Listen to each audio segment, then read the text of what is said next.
So, by the title of the video, and maybe even the thumbnail, you know that this video is going to be about this chase variant. But this chase variant is not just any chase variant. This chase variant is going to be the Walmart exclusive Mech Strike Monster Hunter Spider-Man. This is the glow variant. It's really cool. It's a Walmart exclusive. But I want to talk about some stuff while I'm getting this guy out of the box. This is number 997 out of the group. They're showing 4 of them on the back of the box.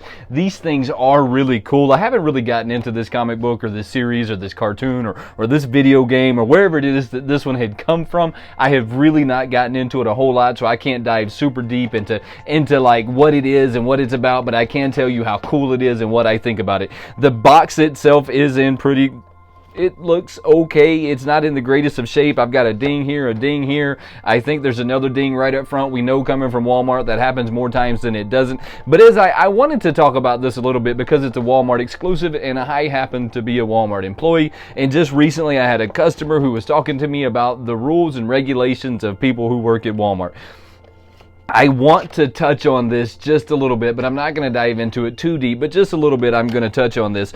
The rules and regulations, there is no policy that says a Walmart employee cannot purchase a collectible until 24 hours after the collectible has been put out on the shelf. That's not a policy. That's not a policy. I'm going to give you a rundown of the policies, so that you know going into the future, no matter if it's a Hot Wheel, if it's a Funko Pop, whatever collectible it may be in the store, this is how the associates have to obtain them. So they have what they call understocking. Understocking is when you take something, you don't put it on the shelf, you leave it in the back, you come back later and you purchase said item from the back of the store. That is what they call understocking. I wanted to explain that before we went any further.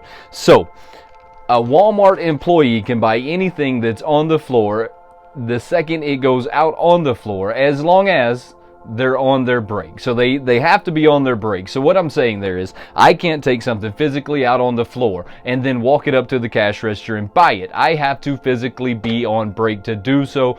And in order for me to purchase it, it has to be on the shelf. Those are the 2 major rules that you need to pay attention to. There is no 24-hour rule. There is none of that nonsense is going on. It's just simply not true. And maybe in some stores, some of the store managers or one of the higher ups decided in that store that the associates can only buy them 24 hours. But there is no corporate policy. There's no policy in the handbook that says this is such a rule. It's not. The only rule is that I have to be off the clock and it has to be on the shelf in order for me to purchase it. Now, there is this such thing as called understocking, and this is where an associate can get in trouble. If you decide that you're not going to put something on the shelf and I'm going to hide it in the back, or I'm going to hide it behind a shelf, or I'm going to hide it in a box, and then I'm going to come back later and purchase said item that is hidden from sales. This is called understocking, and this is something that you, however, cannot do as a Walmart associate. But purchasing a Chase product, a Treasure Hot Wheel, or any of these things, as an associate, you are more than welcome to do so.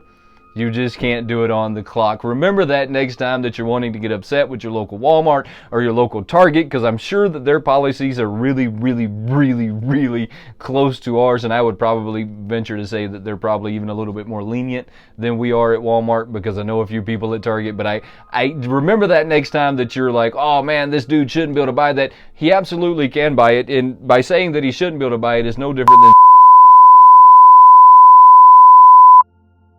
almost the same thing, right? Almost the same thing, but you see where I was going with that.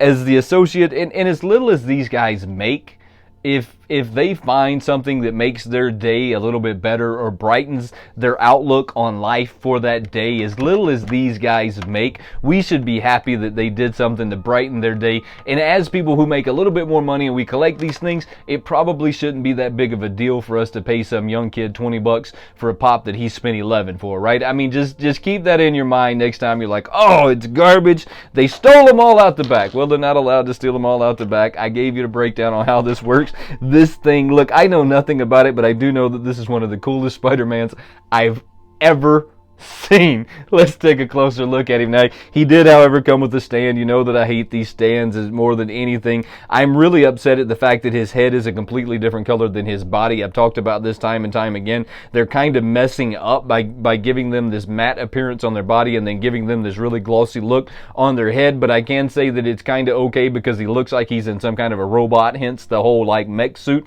The glow on him is just I'm not super impressed with the glow that they have on him, but at the end of the day, it is a chase variant, even though the box is not in great shape. This one will go right up there with the rest of my chases, and it will just be a lot of fun, or who knows, maybe I'll give it away in one of my videos coming up. You never know exactly what I'm going to be doing. But before we get out of here, I want you to check something out. I just recently decided that I was going to start putting my comic covers on. Check this out. Some of us remember that I had some basement damage that happened not too long ago. I still haven't fully recovered from that, but I am slowly but surely like coming back to like getting the studio back to where it was. But I decided that I'm going to start taking the comic covers and I'm going to take these guys out of the box. In my new wall for my lives that I know you've seen, I go live every Tuesday. It's either Mr. TechBot channel or it's my channel, but it's going to be a one or the other. Every Tuesday at 8 p.m. Eastern Standard Time, we go live together.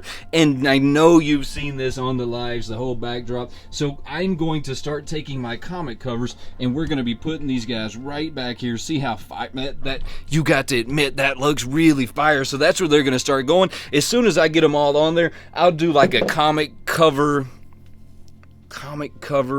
collection, comic cover. I'll do something like that. I'll catch you next time. Have a good one.